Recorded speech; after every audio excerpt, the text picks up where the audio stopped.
Bismillahirrahmanirrahim. Assalamualaikum warahmatullahi wabarakatuh.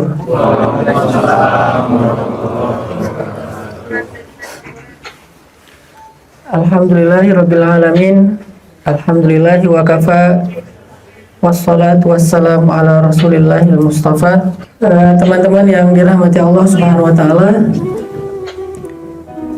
Puji syukur kepada Allah, hari ini kita dikasih kesempatan untuk sekali lagi melaksanakan sholat subuh berjamaah, dan mudah-mudahan kita termasuk orang yang diistiqomahkan dalam melaksanakan ibadah sholat, terutama sholat subuh, karena seperti yang kita tahu, sholat itu adalah amal pertama yang akan ditanya atau dihisab.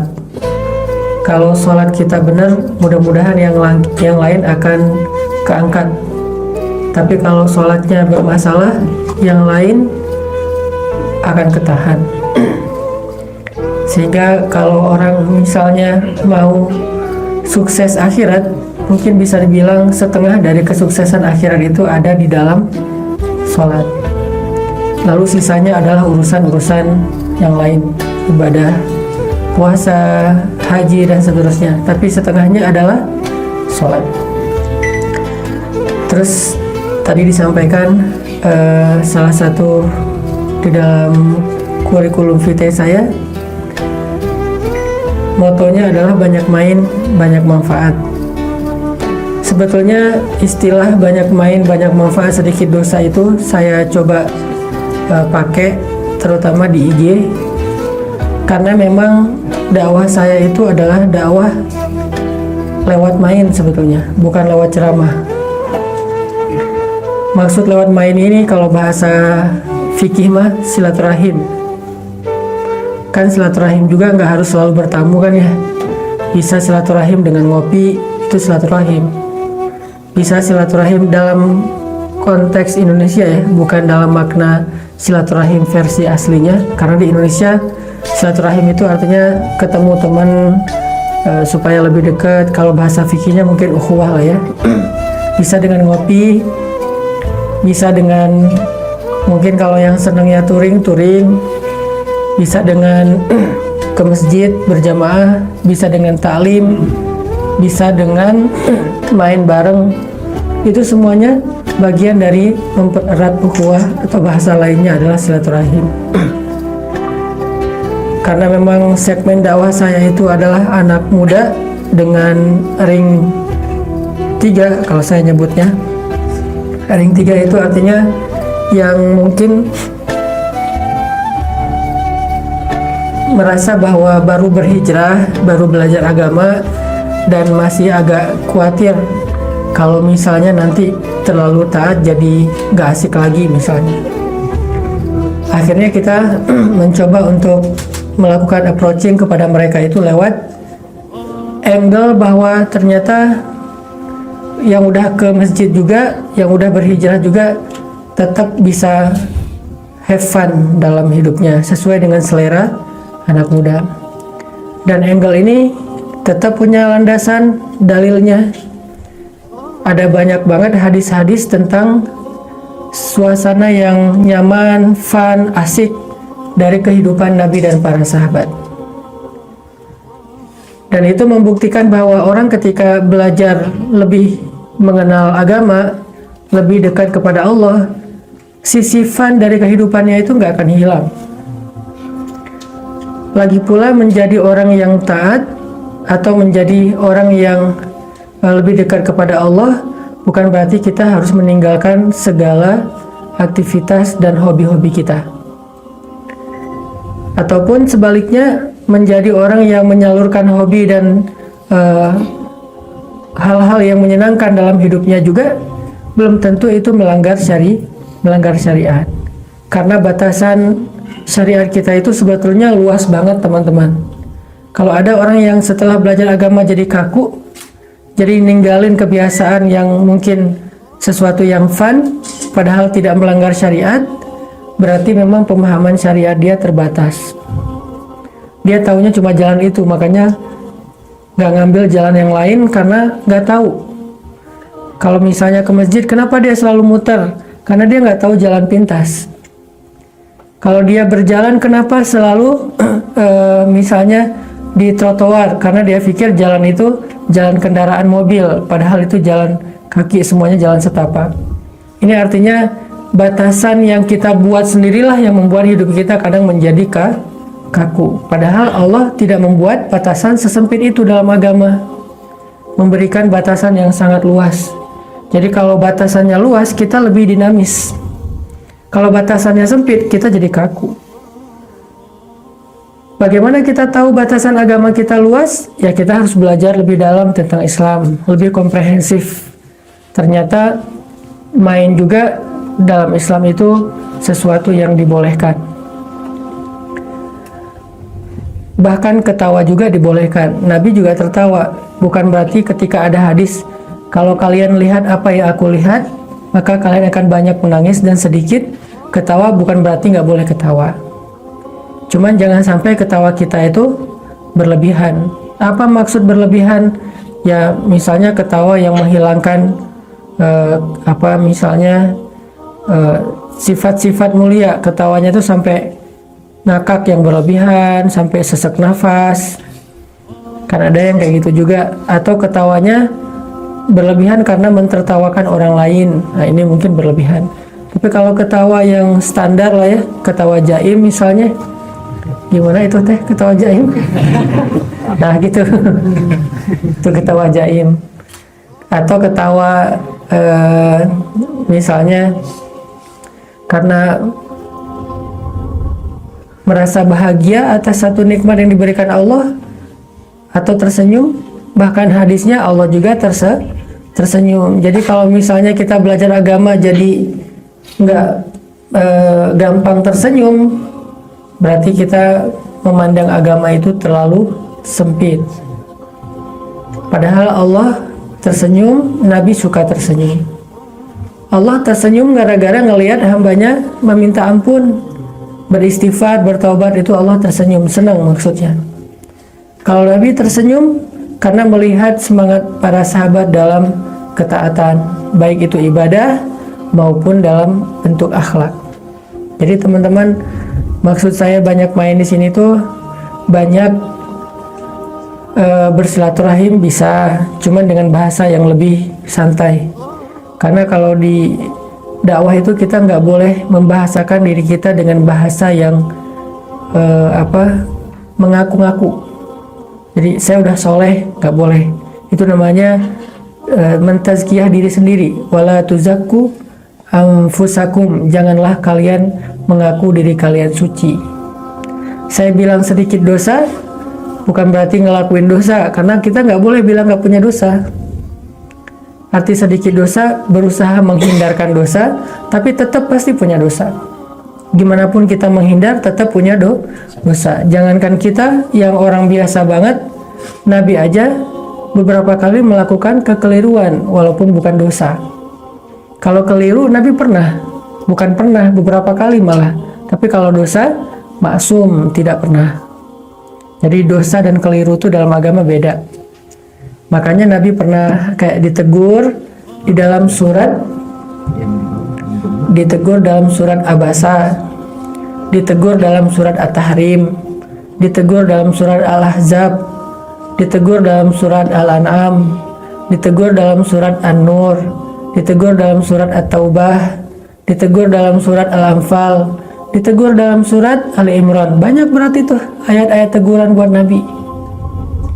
Kalau di Mesir tuh pas saya belajar di Al-Azhar, profesor itu suka menyampaikan ayat dalam bentuk tematik. Misalnya ayat-ayat keindahan, kumpulin satu Al-Quran hanya tema ayat-ayat keindahan. Dan di situ jadinya kita tahu, oh ternyata Allah suka dengan keindahan. Termasuk penampilan yang menarik, Allah suka. Makanya Nabi ketika bilang tidak masuk surga orang yang di dalam hatinya ada rasa sombong walaupun sekecil zarrah, biji-bijian. Lalu para sahabat komen. Jadi Nabi posting, sahabat komen. Postingannya tuh tadi captionnya, nggak akan masuk surga orang yang di dalam hatinya mithqala dzarratin min kibr, ada rasa sombong walaupun sekecil zarah tuh nggak akan masuk surga. Terus para sahabat komen nanya, ya Rasulullah, bukankah seseorang itu kadang suka pakai baju yang bagus, pakai kendaraan yang bagus, apakah itu sombong? Kata Nabi, sesungguhnya Allah Maha Indah dan mencintai keindahan. Berarti boleh pakai baju yang mungkin kece gitu, keren, OOTD gitu kan. Kalau misalnya mau apa, ada bajunya sendiri. Atau tutorial hijab buat cewek-cewek teh. Ini sesuatu yang jamal. Allah yuhibbul jamal, karena Allah Maha Jamil, Maha Indah. Terus apa arti sombong kata Nabi? Bukan berpenampilan menarik yang dimaksud dengan sombong. Sombong itu adalah menolak nasihat atau kebenaran dan merendahkan orang lain. Kalau gara-gara kita pakai mobil lebih mahal, terus orang lain nggak boleh menghalangi jalan kita, itu sombong. Mentang-mentang mobilnya Alphard, yang di depannya misalnya sebutlah angkot, di klakson panjang misalnya ya, di sini mah nggak ada angkot ya. Saya kirain masih di Bandung. Nah ini artinya ada ayat-ayat tentang jamal. Nanti dikumpulin lagi sama profesor tuh ayat tentang Allah suka yang proporsional, nggak suka yang berlebihan. Tidak berlebihan ke kanan, tidak berlebihan ke kiri. Proporsional. Kalau mau berlebihan ke kanan, sendiri-sendiri aja deh, nggak usah dipamerin. Karena kalau kita paksain orang harus kayak kita nih, berarti kita nggak lagi ideal. Ideal itu justru di tengah. Kalau mau kanan banget, sendiri aja. Contoh, Nabi itu kalau sholat qobliyah zuhur di rumah, sholatnya 4 rakaat. Tapi kalau sholat qobliyah zuhur di masjid, sholatnya 2 rakaat. Kok beda? Karena kalau di rumah nggak ada yang lihat, Nabi ngambil yang paling banyak. Di masjid banyak yang lihat, Nabi ngambil yang paling ringan. Nah kita mah dibalik.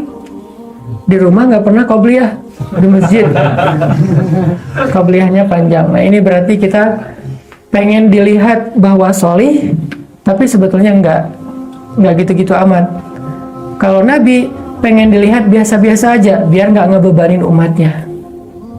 Ketika ditanya kenapa beda ya Rasul, likaila yakuna harajan li ummati, saya nggak pengen ngeberatin umat. Jadi kalau yang dilihat orang, dicontohkanlah yang paling ringan.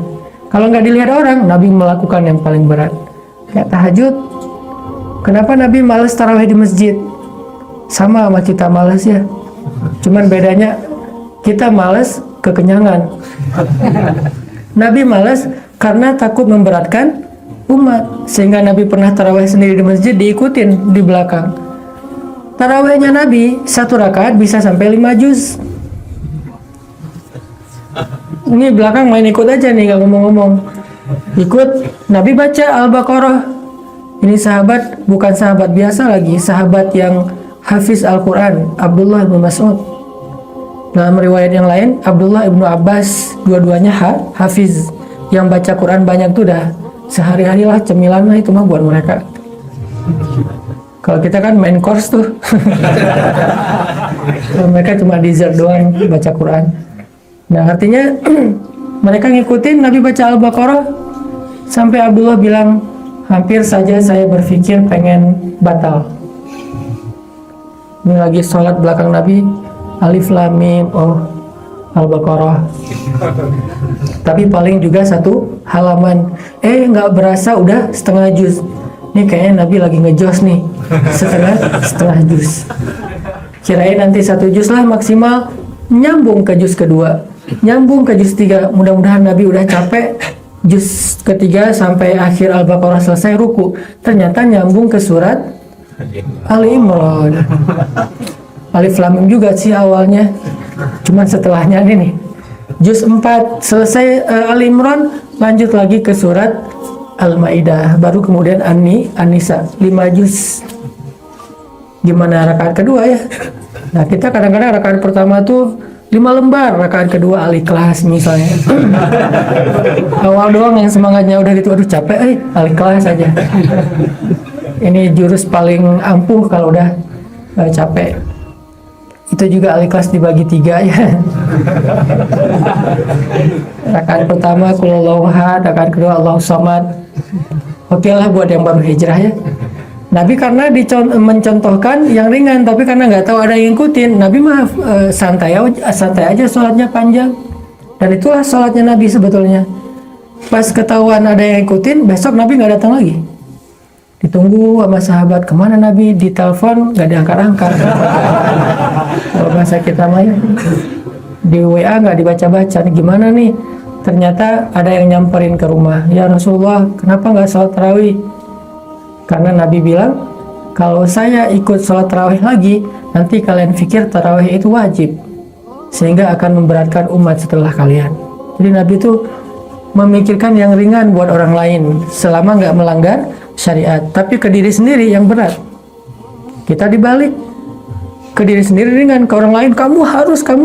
Nah, nggak ada kebijaksanaan dalam melihat proses orang dalam memperbaiki diri. Ini artinya ada ayat-ayat yang kayak gini, hadis-hadis kayak gini, termasuk saya tuh pernah kayak baca kumpulan hadis-hadis ulin, hadis skateboard, hadis BMX, hadis skuter, hadis anak-anak motor. Itu ada tuh di zaman Nabi, cuman nama merek motornya tuh kuda. Jadi Nabi itu suka lomba berkuda, berarti kan balapan. Nabi itu suka treadmillnya sama Aisyah berdua lari di tengah padang pasir, atau Indorunners lah ya, lari udah gitu renang, udah gitu push up. Nabi kayak gitu banget, makanya perut Nabi itu 6 pack, kalau kita 0 pack ya. Ini ada hadis-hadisnya teman-teman, dan jangan berpikir ketika kita ngebahas kayak gini itu bukan bahas agama, itu bahas agama juga. Hadisnya sahih, riwayat-riwayatnya kuat, dan itu dilakukan oleh Nabi walaupun bukan seluruh kehidupan Nabi. Cuman kalau kita mau belajar tentang kehidupan Nabi, jangan cuma lihat angle perangnya walaupun itu luar biasa, jangan cuma ngelihat angle ibadahnya walaupun itu juga luar biasa, tapi lihat komprehensif angle-angle yang lain, termasuk angle-angle yang mungkin agak dekat dengan kehidupan anak muda. Kalau kita ngerasa punya hobi, jangan-jangan hobi kita itu nyambung sama hobi Nabi, walaupun namanya beda. Dulu Nabi bilangnya berenang, sekarang bisa snorkeling, bisa diving, bisa surfing, bisa berenang swimming biasa. Walaupun dulu tidak ada snorkeling sama diving, atau bahkan surfing, mungkin nggak ada juga kali ya. Karena surfing itu baru ditemukan tahun kesekian lah. Tapi setidaknya kan berenang. Dan surfing juga yang capek bukan berdiri di atas ombak, pedalnya kan yang capek. Saya awal-awal belajar surfing dulu, ketika pedal gitu, padahal pakai longboard yang pedalnya lebih ringan daripada shortboard. Pedal baru setengah jam, itu keluar dari air, tangan udah nggak bisa digerakin, udah gini aja. Akhirnya pas sholat nggak bisa gini, sholatnya nggak bisa diangkat tangannya, saking langsung kaku tuh otot. Ini artinya itu juga latihan, itu juga olahraga, cuman namanya surfing. Apalagi kalau misalnya lagi habis diputusin tuh enak banget surfing. Cari aja ombak yang 5 meter, gulungin aja lah. Minta digulung sama ombak lagi baper.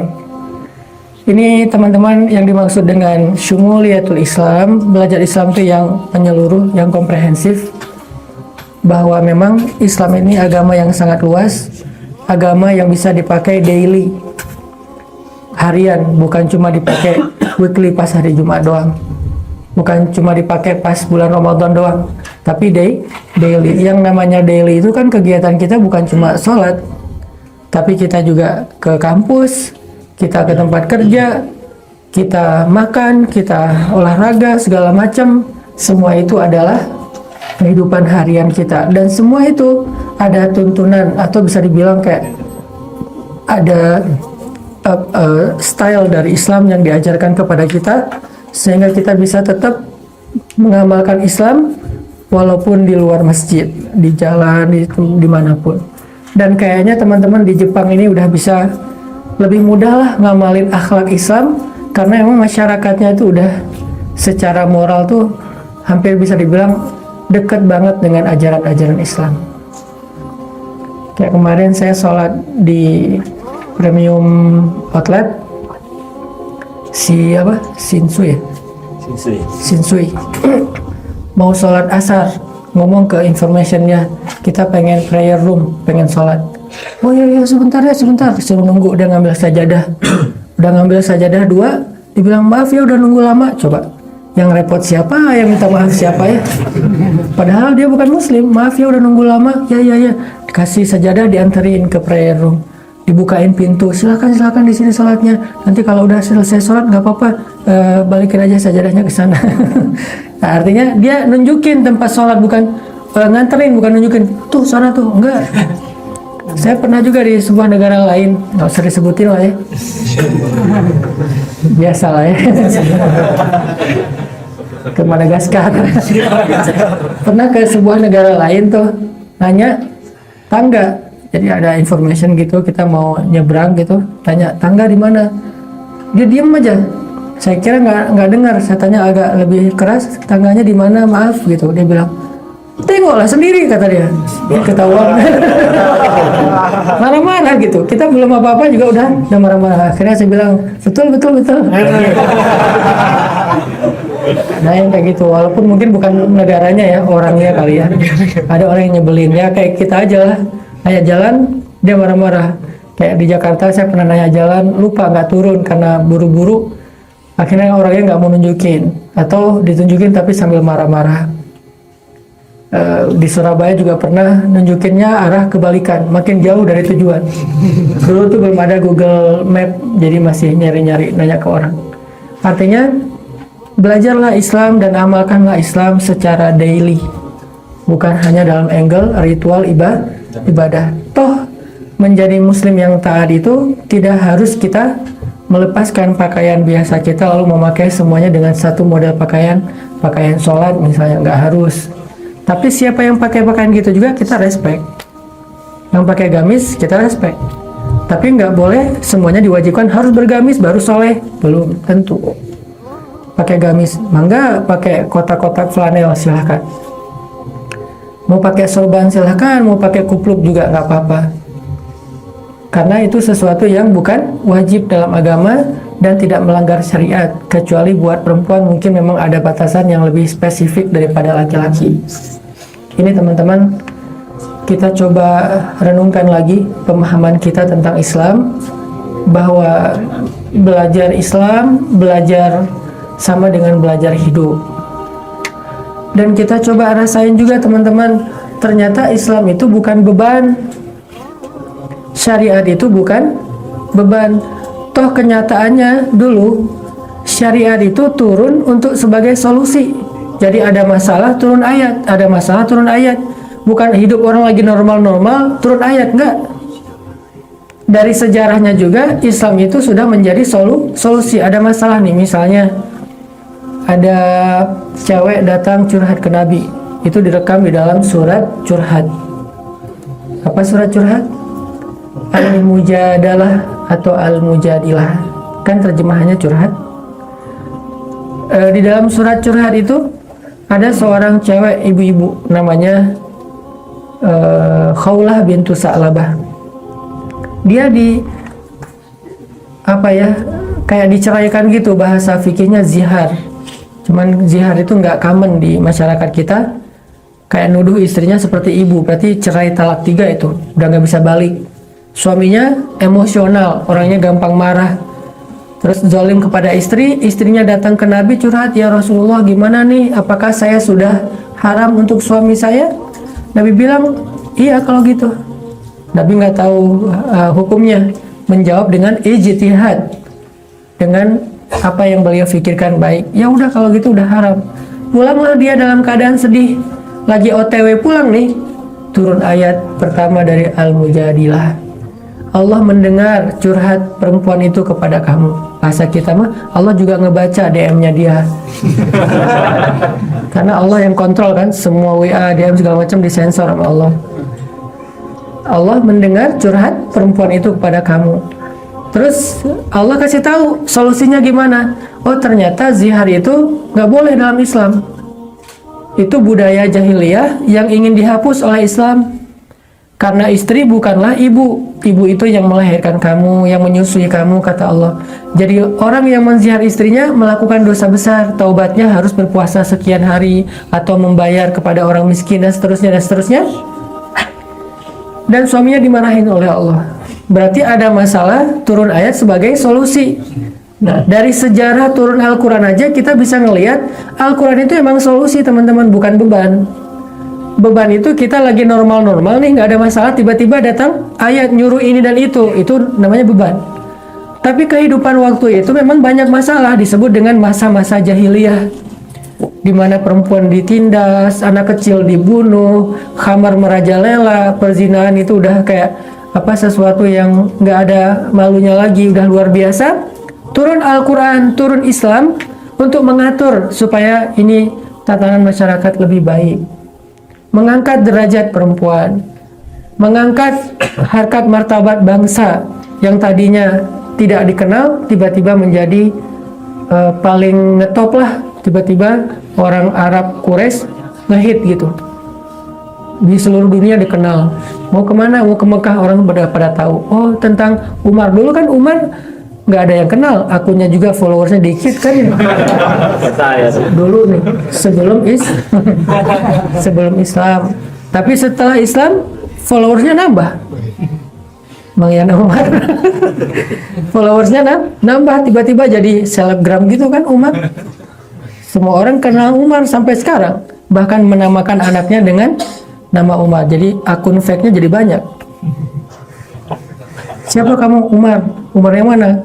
Yang nggak sebenarnya sih, pengennya sih kayak Umar misalnya. Khalid juga kayak gitu. Walaupun dia jago tarung, tapi ya tarungnya di situ-situ aja di Mekah, paling main adu pancu sama Umar berdua. Sekali menang Khalid, sekali menang Umar. Ganti-gantian dan saling ledek-ledekan tuh berdua. Begitu udah masuk Islam, Allah angkat derajat mereka. Wa rafa'na laka dzikrak, sehingga menjadi orang yang sampai hari ini semua orang pengen punya anak kayak Khalid. Setiap ada orang yang dalam strategi militernya bagus, orang Islam pasti dikaitkan itu seperti titisannya Khalid bin Walid.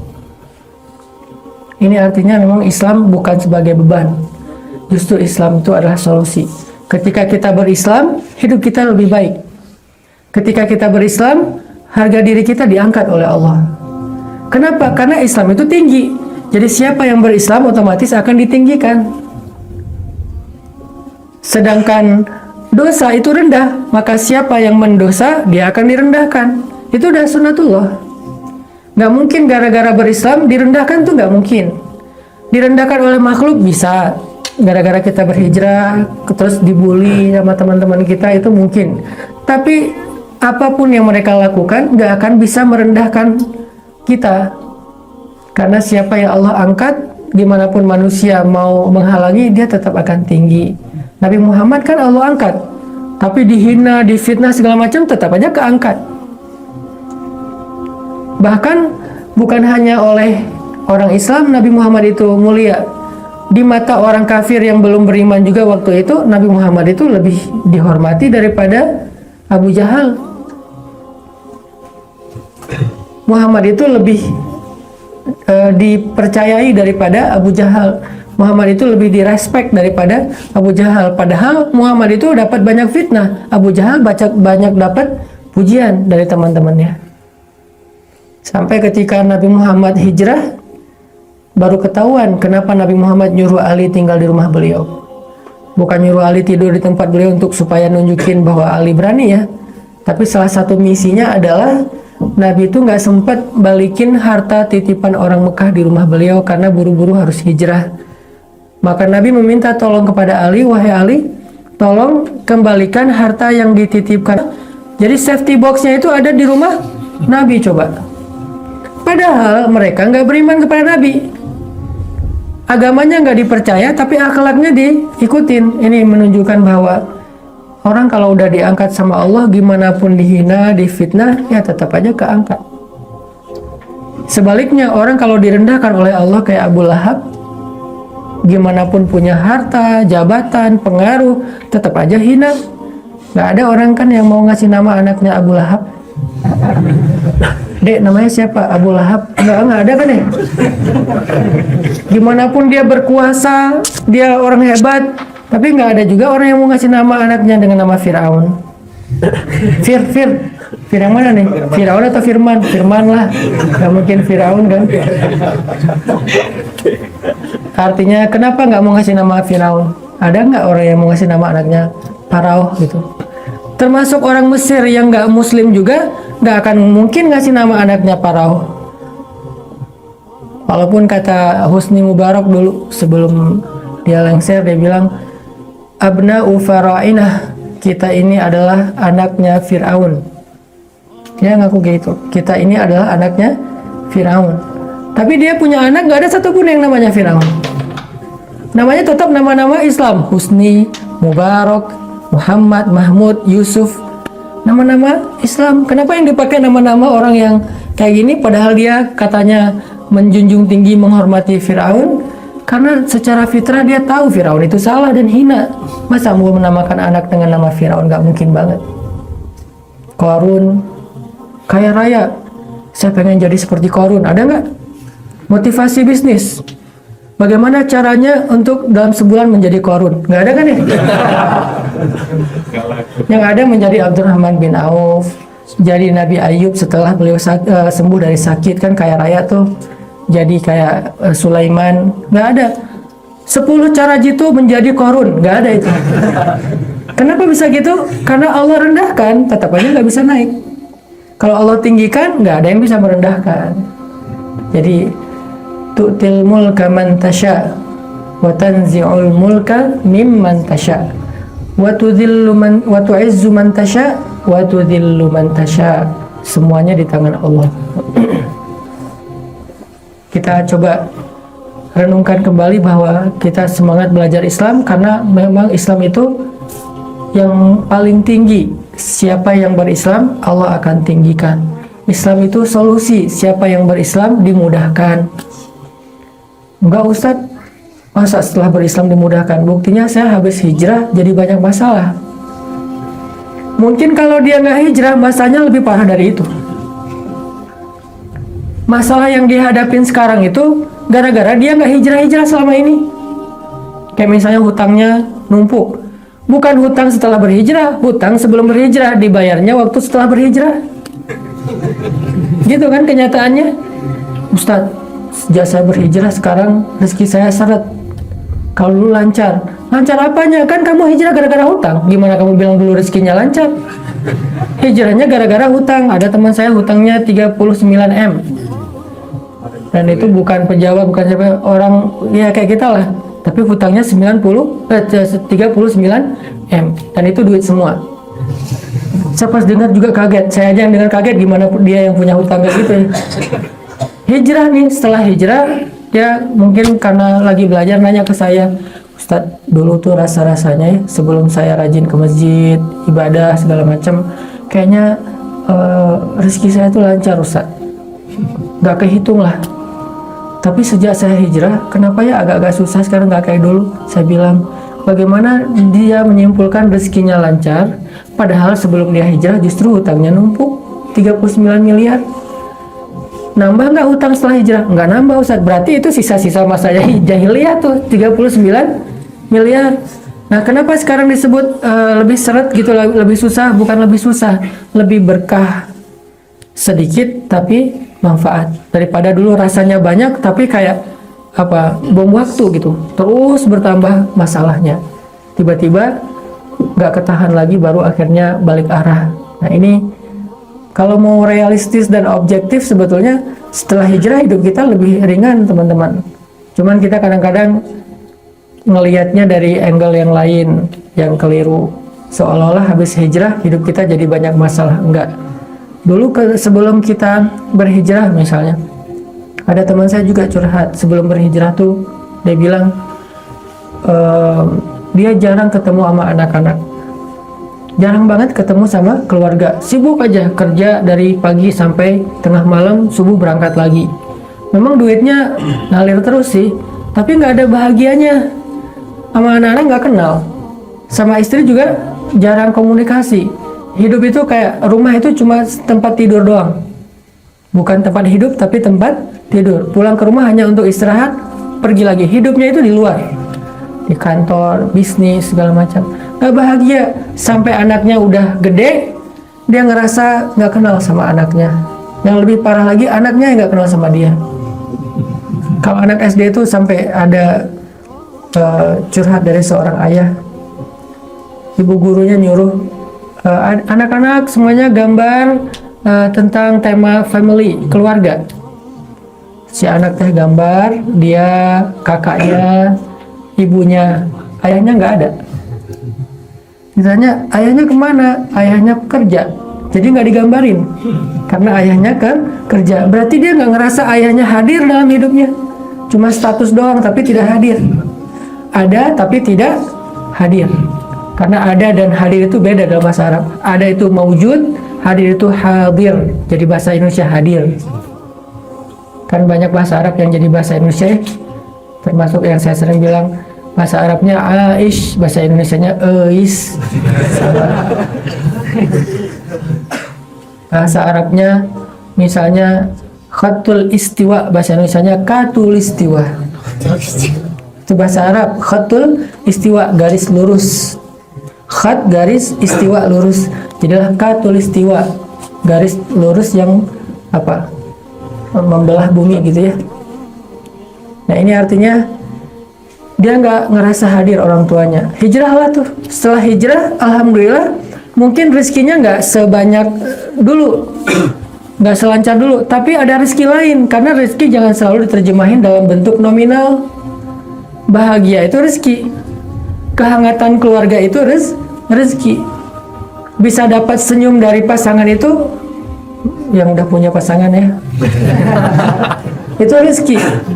Berarti yang masih jomblo nggak dapat rezeki. Karena nggak disenyumin. Masa disenyumin mantan di atas pelaminan, nggak enak banget. Itu senyum mematikan. Ini artinya dia dapat rezeki dalam bentuk yang lain yang nggak akan kebayar dengan uang juga. Buktinya apa? Dia punya uang selama ini tapi nggak dapat senyum dari pasangannya. Dia punya banyak uang tapi nggak dapat kehangatan dari keluarganya. Berarti kan dia nggak bisa beli kebahagiaan dengan duit yang banyak yang numpuk, saldonya itu entah berapa miliar, tapi rumah tangganya kacau balau. Berarti dia nggak bisa beli dengan uang yang banyak itu membuat rumah tangganya nyaman, nggak bisa. Berarti rezeki bisa aja uang, tapi berkah, bisa juga kebahagiaan walaupun tidak ada angka nominalnya. Cuman kalau mau dibeli mahal banget. Buktinya orang yang punya uang miliaran juga nggak bisa ngebeli kebahagiaan. Ada seorang teman di Cirebon, suaminya tuh salah satu direktur di sebuah perusahaan. Istrinya lebih tinggi lagi, GM di sebuah hotel. Suami istri sama-sama sukses secara karir. Suaminya penghasilannya gede, istrinya juga luar biasa. Saking tingginya karir mereka, sangat sibuk kan?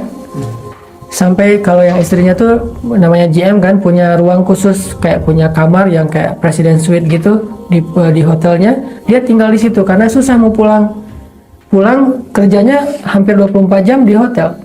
Akhirnya suami istri ini status doang, nggak pernah ketemu. Seminggu sekali juga belum tentu ketemu. Kadang yang satu ke Amerika, yang satu ke Australia, satu kutub selatan, satu kutub utara. Wah, sibuk aja. Judulnya sih keliling dunia. Orang yang ngelihat di luar, enak ya hidup dia keliling dunia terus. Kita ngelihat karena nggak tahu dan nggak ngerasa. Dia sendiri ngerasa, kenapa ya hidup saya repot gini? Keliling dunia, dan itu udah jadi bagian dari tanggung jawab pekerjaan dia. Kemana-mana tuh bawa paspor. Belanja kemana? Bukan ke pasar baru, Singapura. Paling dekat tuh belanja mau beli bawang aja ke Malaysia.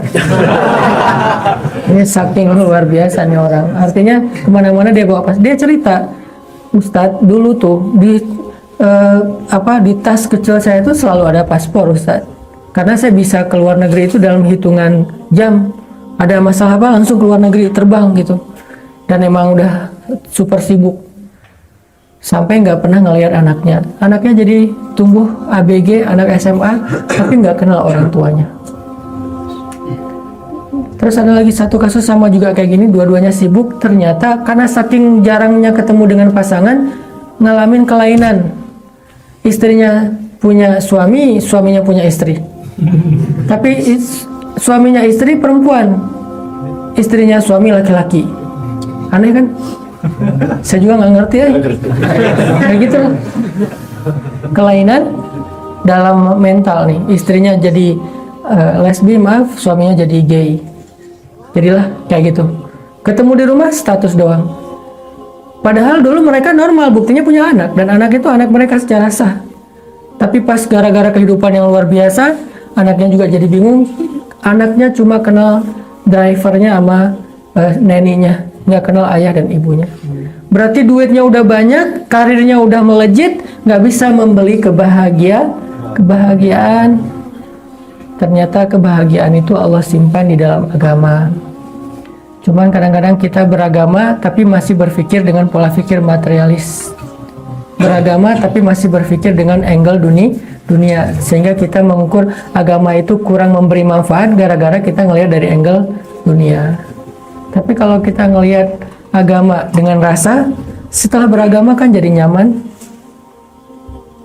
Gara-gara kita berhijrah, ketika dapat ujian kita lebih kuat. Mungkin kalau dulu kita diuji kayak gitu, udah bunuh diri. Untung kita diputusinnya setelah berhijrah. Jadi nggak loncat dari jembatan nyangkut di kabel listrik. Alhamdulillah gitu kan ya. Mau diganti yang lebih baik di akhirat, tapi ya nikahnya di surga gitu. Kan pasti lebih baik. Ini artinya teman-teman jangan selalu suuzon bahwa agama itu menyulitkan, agama itu beban. Allah tuh nggak pengen banget disebut sebagai beban.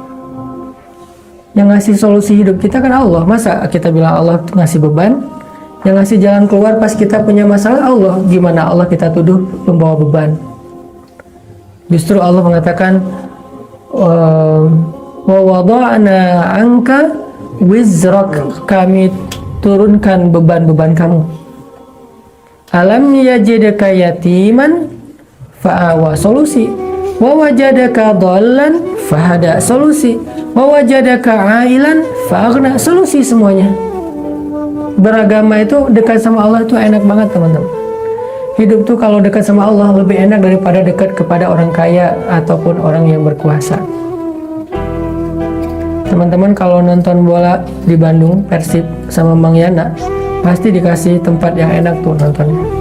Kalau jalan sama saya, mungkin di luar stadion. Karena saya nggak punya link apa-apa kan. Kalau datang sama Mang Yana, wah itu kayaknya apa orang ring satunya Viking misalnya. Sehingga dihormati, nggak akan diapa-apain. Terutama kalau misalnya pakai mobil dengan plat tertentu misalnya, di dalamnya Mang Yana, kok pakainya plat itu, kita udah bersaudara. Ini artinya beda kan kalau kita dekat sama orang yang punya link kekuasaan. Saya kayak misalnya kemarin tuh ada masalah dalam pengurusan satu administrasi, terus karena bukan masalah sih, biasa lah ya, suka diperlama lah ya, suka dilambat-lambatin karena mungkin pernah dengar tausiah saya di satu tempat yang direkturnya teh ternyata, Ustadz ada apa? Enggak, lagi ngantri apa dan segala macam. Ternyata akhirnya dia bilang udah sih biar saya harus beres tuh. Hidup kita dekat sama makhluk aja bisa mudah, apalagi dekat kepada pencipta makhluk, itu mudah banget hidup kita. Ada masalah tinggal ya Allah, ini gimana nih? Allah yang selesaikan, kita ikhtiar aja, tapi hasilnya di sisi Allah. Saya kan sering cerita gimana perjalanan saya ke Mesir nggak bawa apa-apa. Bawa apa? Bawa yakin aja sama Allah, karena udah ikhtiar mentok segitu. Habis-habisnya duit, dapat-dapatnya duit cuma 10 juta, habis dipakai bayar tiket PP. Waktu itu $1.000 tiket PP. Berangkat ke Mesir, bawa uang nggak sama sekali. Ya udah, puasa aja semalaman. Besok pagi sampai di Mesir langsung diajak keliling makan kuliner Mesir, tinggal di Mesir, dapat beasiswa beberapa tempat. Akhirnya kita punya rumah beberapa tempat, termasuk yang dekat Sungai Nil kayak gitu. Terus berangkat sendiri, pulang bertiga sama istri sama anak. Yang datangnya banyak duit, pulangnya tetap aja sendiri. Nah, ya. Belum tentu yang datang ke Jepang bawa duit banyak, pulangnya bawa jodoh, belum tentu. Bisa jadi yang datang ke Jepang nggak bawa apa-apa, kayak culun-culun gitu, terus di ospek juga dibully sama kakak-kakak kelas gitu. Pulang-pulangnya kakak kelasnya nangis. Kenapa? Ditikung sama dia. Bisa aja kayak gitu ceritanya. Makanya jangan jauh dari Allah lah. Karena semuanya dia di hilmul. Semua yang ada di langit dan di bumi itu di dalam genggaman Allah.